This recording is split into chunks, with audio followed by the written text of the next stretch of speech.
घर की बेटी दाल बराबर। आन्या डांस करने में उस्ताद। एक स्टेप जो वो देख लेती तो हूबहू उसे उतार देती। अरे आन्या बेटा, मेरी बेटी को भी डांस सिखा देना, उसका एनुअल प्रोग्राम है। हाँ आंटी, क्यों नहीं, अब कल शाम उसको भेज देना, मैं सिखा दूंगी। हाँ हाँ, नचनिया ही बन, आस पड़ोस के लोग तुझे इस्तेमाल कर रहे हैं। माँ, इस्तेमाल मेरा नहीं कला का हो रहा है। नाचना एक कला है, कला। आन्या हर बात में अच्छी थी, फिर चाहे वो अच्छा व्यवहार हो या फिर लोगों की मदद करना, वो हमेशा खुद के शौक को पूरा करने के लिए व्यस्त रहती। लेकिन घर वालों को तो उसका ये काम सिर्फ समय की बर्बादी लगता है। कहाँ है आन्या? उसको बोलो कि आज शाम को खाना वही बनाएगी। सपना देख लो कि तुम्हारी बेटी घर का खाना बनाएगी। अरे आसपास के लोगों का काम करने से उसे फुर्सत मिले तब तो कहीं जाकर वो हमारे घर का काम करेगी ना। देखो ना, इकलौती बेटी, ऊपर से गैर जिम्मेदार, अब करे तो क्या करे। तभी पड़ोस की पिंकी आ जाती है। अंकल आंटी, आन्या दीदी कहाँ है? वो क्या है ना, मेरा क्लास वर्क है, वो मुझे समझ में नहीं आ रहा, तो मम्मी ने कहा कि आन्या दीदी से पूछ लो। हाँ हाँ, क्यों नहीं, खुद का तो कोई काम है ही नहीं उसे। जाओ जाओ, सीढ़ी से ऊपर चली जाओ, वही कमरे में है आन्या। एक रोज शहर में डांस कंपटीशन वाले लोग आते हैं, जहां आन्या का डांस सबको पसंद आता है। क्या बात है, छोटे से शहर में इतना टैलेंट? बेटा कौन सिखाता है आपको? कोई नहीं सर, वो क्या है ना, मैं टीवी देखकर सीख जाती हूँ। अरे वाह, और आपके मम्मी पापा कहाँ हैं? वो नहीं आए? नहीं, वो लोग नहीं आए हैं।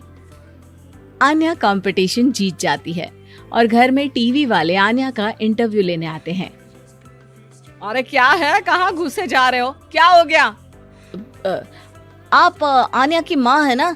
वो क्या है ना, आपकी बेटी ने डांस का कंपटीशन जीता है, हमारे शहर के लिए ये गर्व की बात है, तो हम लोग उनका इंटरव्यू लेने आए हैं।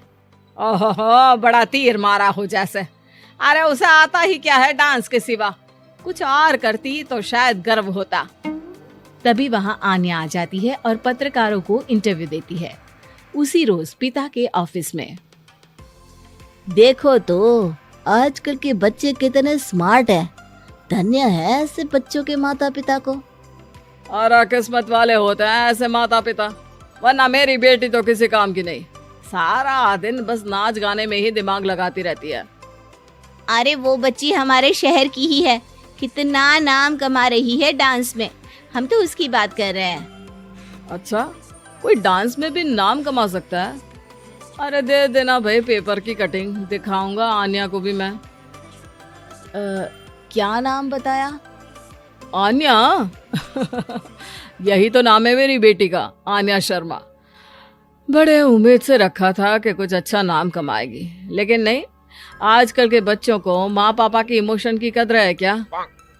अरे ये देखिए, इस बच्ची का नाम भी आन्या शर्मा ही है, जो पूरे शहर का नाम रोशन कर रही है। पिता अखबार देखते हैं तो सामने बेटी की ही फोटो रहती है। लेकिन ये क्या, जिस फोटो को देखकर हर कोई गर्व कर रहा था, पिता को उस पे कुछ भी खास दिखाई नहीं देता। हमारी ही औलाद है ये, पता नहीं कब कहाँ जाकर नाम लिखवाती है, मुझे तो पता भी नहीं है। अरे शर्मा जी, जरा मिलवा दीजिए ना अपनी बच्ची से, मैं अपनी बेटी को भी ऐसा ही बनाना चाहती हूँ। मेरी बेटी को कुछ टिप्स दे देगी करियर को लेकर। अच्छा, ये दिन आ गया आपकी बेटी के, ले आइए कभी भी, लेकिन बाद में अफसोस ना करिएगा। सभी को आन्या के पिता की बात पर हैरानी होती है कि इतनी टैलेंटेड लड़की के माता पिता आखिर उससे चाहते क्या है। पिता घर आते हैं और माँ से कहते हैं, पता है तुम्हारी लड़की क्या कर रही है, या फिर ऐसे ही व्यस्त रहोगी हमेशा? अरे पता है मुझे, पर आपको कैसे पता चला? अरे कुछ पत्रकार आए थे, पता नहीं कहाँ कौन सा कंपटीशन जीत कर आई है। नजर रखा करो उस पर। तभी वहाँ पड़ोसन आ जाती है, जो पति पत्नी दोनों ही डॉक्टर होते हैं। नमस्ते भाभी, बधाई हो आपको आन्या की कामयाबी की। भाई भगवान बेटी दे तो ऐसी। कहाँ है वो? सच में आपको ऐसा लगता है कि भगवान ऐसी बेटी दे? तो ले जाइए ना अपने साथ, रखिए 2-4 दिन, खुद ही पता चल जाएगा। और नहीं तो क्या, सारा दिन करती क्या है, कहाँ रहती है, हमें तो कुछ पता नहीं होता। ना बताती है ना पूछती है। खैर देखिए, वो वक्त अब गया जब माता पिता बनकर बच्चों की परवरिश की जाती थी। अब तो बच्चों को साथ बिठाकर बात करना जरूरी है। वो क्या कहते हैं, बच्चे के दोस्त बने। तो क्या आप दोनों अपनी बेटी के दोस्त हैं? हाँ, बस अब यही बाकी रह गया था। खैर बताइए, क्या काम है आपको? वो क्या है ना, मैं और मेरे पति दोनों को ही इमरजेंसी कॉल आ गई है अस्पताल से। मेरी बेटी आन्या की अच्छी दोस्त है, तो मैं क्या उसे आन्या के पास छोड़ दूं अगर वो फ्री है तो? माँ कुछ बोलती उतने में ही आन्या आ जाती है।